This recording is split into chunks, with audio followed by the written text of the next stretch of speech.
Hello friend, સ્વાગત છે તમારું ચોઈસ બ્યુટી પાર્લરમાં। સોમવારે પાર્લર ખોલતા જ અમારે એક નાની એવી ક્યુટ બેબી હેર કટ માટે પાર્લરે એમના મમ્મી સાથે પહોંચી ગઈ છે। તમે જોઈ શકો છો કે જ્યાં જ્યાં અમે કેમેરો ફેરવીએ છીએ ત્યાં બેબી એમનું ફેસ ફેરવે છે।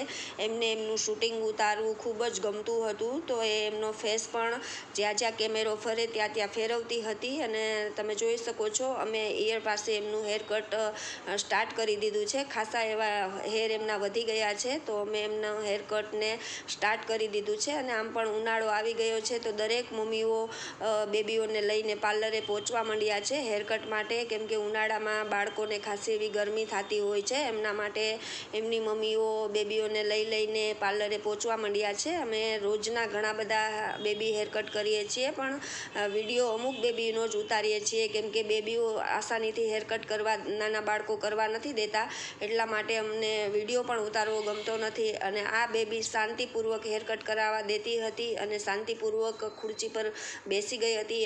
એમનો શોખ જ હતો હેર કટ કરાવવાનો, તો એ શાંતિપૂર્વક ખુરચી ઉપર બેસી અને હેર કટ કરાવવા દેતી હતી। તો અમને પણ મન થઈ ગયું કે આનો વિડીયો આપણે બનાવીએ। તો તમે જોઈ શકો છો મેં ઈયર ટુ ઈયર બે બાજુ કટ કરી અને હવે આગળ હું કટ કરી રહી છું। એમને આંખમાં વાળ જાય છે તો ગમતું નથી, એટલા માટે બેબી થોડીક ઊંચા નીચી થાય છે।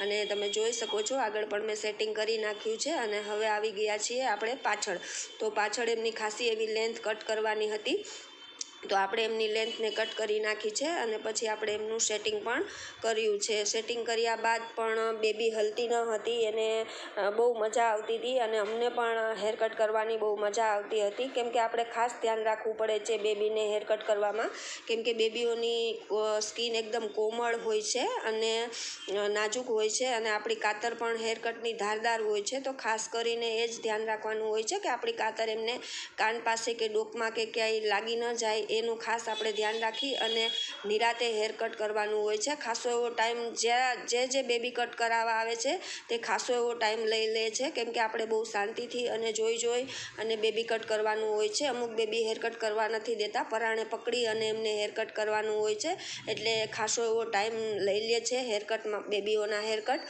તો અમારે ટાઈમ આપી અને આપણે એમનું હેર કટ પૂરું કર્યું છે વ્યવસ્થિત રીતે। અને પછી જે બેબી હેર રહી ગયા હોય જે ડોકમાં, એને કાતરથી કાઢવા મુમકિન નથી, એટલા માટે આપણે એમને મશીન ફેરવીએ છીએ। મશીનથી નાના એવા હેર પણ આવી જાય છે અને આપણું સેટિંગ પણ બહુ વ્યવસ્થિત થઈ જાય છે અને કટ પણ બહુ મસ્ત લાગે છે, એટલા માટે આપણે મશીન ફેરવવું જરૂરી છે, કેમ કે કાતરથી આપણું ઝીણું કટ જે છે એ આવતું નથી, એટલા માટે અમે ઈયર પાસે પણ આપણે મશીન ફેરવી દઈએ અને પાછળ પણ અમે ફેરવી દીધું છે। તમે જોઈ શકો છો કે મશીન બહુ સરસ કામ કરે છે અને આ છે એમનું ફાઇનલ લુક। તો તમે જોઈ શકો છો કે જ્યાં કેમેરો ફરશે ત્યાં આ બેબી એમનું ફેસ પણ ફેરવશે। એમને ખૂબ જ મજા આવી હેર કટમાં, તમે જોઈ શકો છો ફિનિશિંગ। અને વિડીયો કેવો લાગ્યો